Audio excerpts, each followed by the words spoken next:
Chuck and want this, touch gloves. Let's go to work.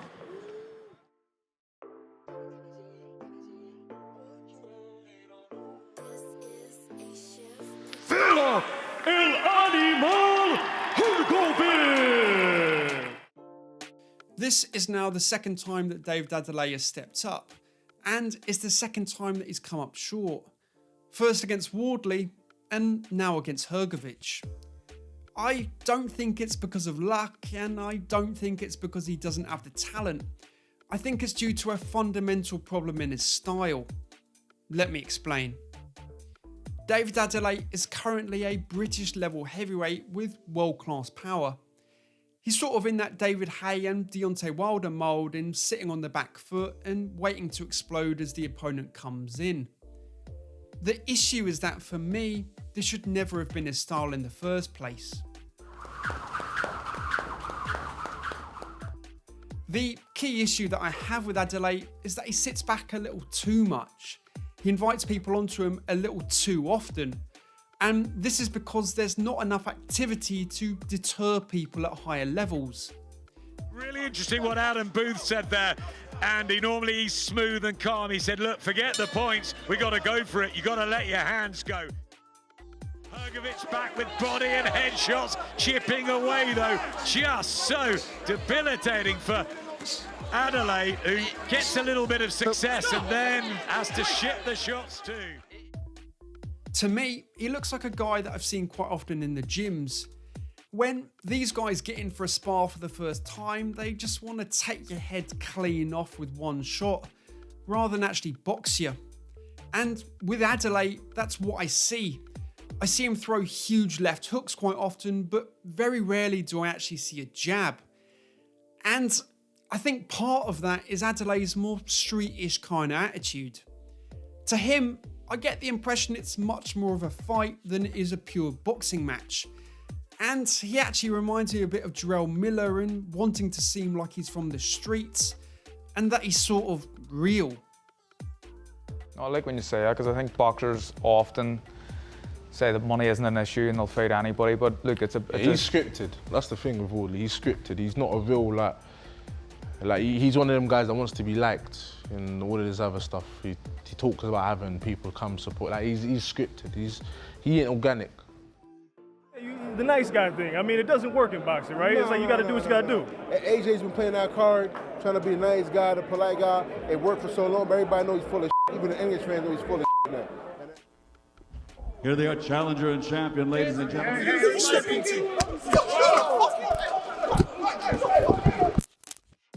As I say, at the lower levels, he's got through relying on his power and his athleticism. But now at the higher levels, he just seems to be sitting back, waiting and looking for the big counter that never really comes. And we saw that in the Hrgovic fight.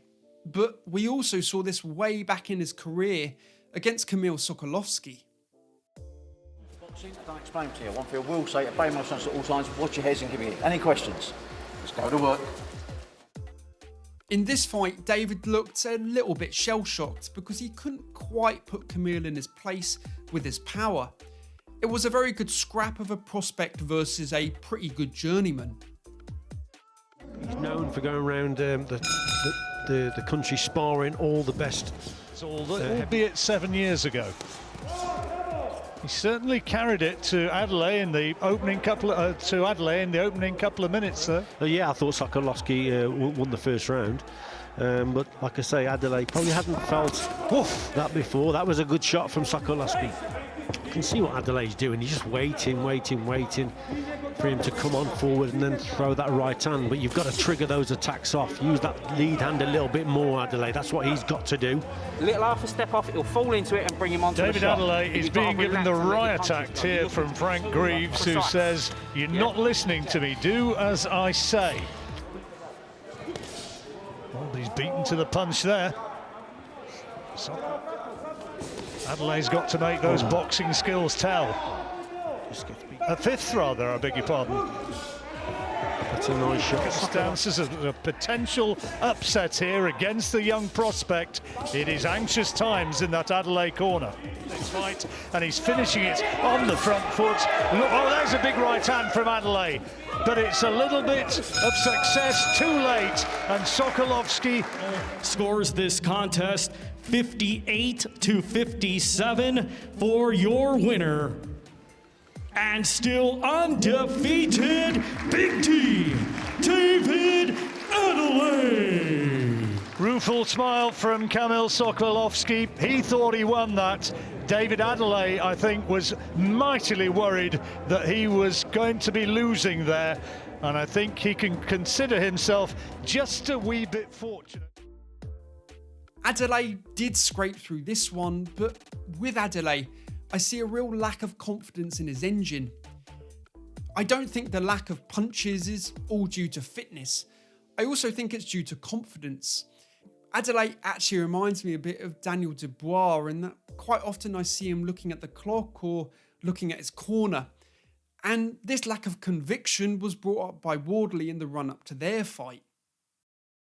But do you question whether he has what it takes to come through a bit of adversity in a fight? Yeah. I question it. One, because I've never seen it, and two, because in the build-up, in the lead-up to moments like that and things that have happened in the past and stuff, I've seen the opposite. I've seen the opposite reaction. I've not seen the person who's going to bite down and go forward. I've seen the person who's going to back out. The good news is that there are at least signs that Adeleye now is recognising the issue and thinking about his work more and being a little bit more active. And he's got a good trainer in Adam Booth in order to do it. But you can see the frustration here because ultimately he's lost the Hrgovic fight, which was a big chance for him. As proud as I am, I'm equally frustrated. And when he watches that back, he'll realise. But it's an essential experience for him. He was in there with a very experienced, world-class fighter and proved that he actually had the elements to dominate and win that fight. Just didn't use them. You know, it's funny because I learned something when I was an amateur, and they say when you whack, it can be the biggest blessing, but it can be the biggest curse because you hit people and they all go over. But the thing is, when you hit them, you keep looking for that same shot. I split his eye and I kept looking for that shot. So it allowed me to keep throwing the left hook, and my coach said I'm better than the left hook. I've dropped so many people with my right hand. At the moment, to me, David Adeleye is a bit of a poor man's David Haye. He's too reactionary, too arrogant about his power, and too willing to let the rounds go. But he does have the ability and the time to change. He just needs to slow down, focus on the jab, and set up the punches better if he's going to be anything more than a British level fighter.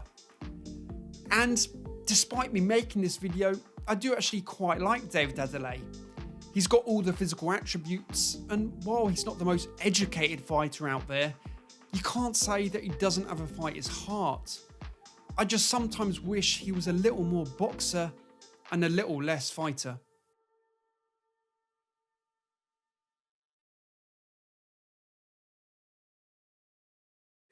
This is home, baby.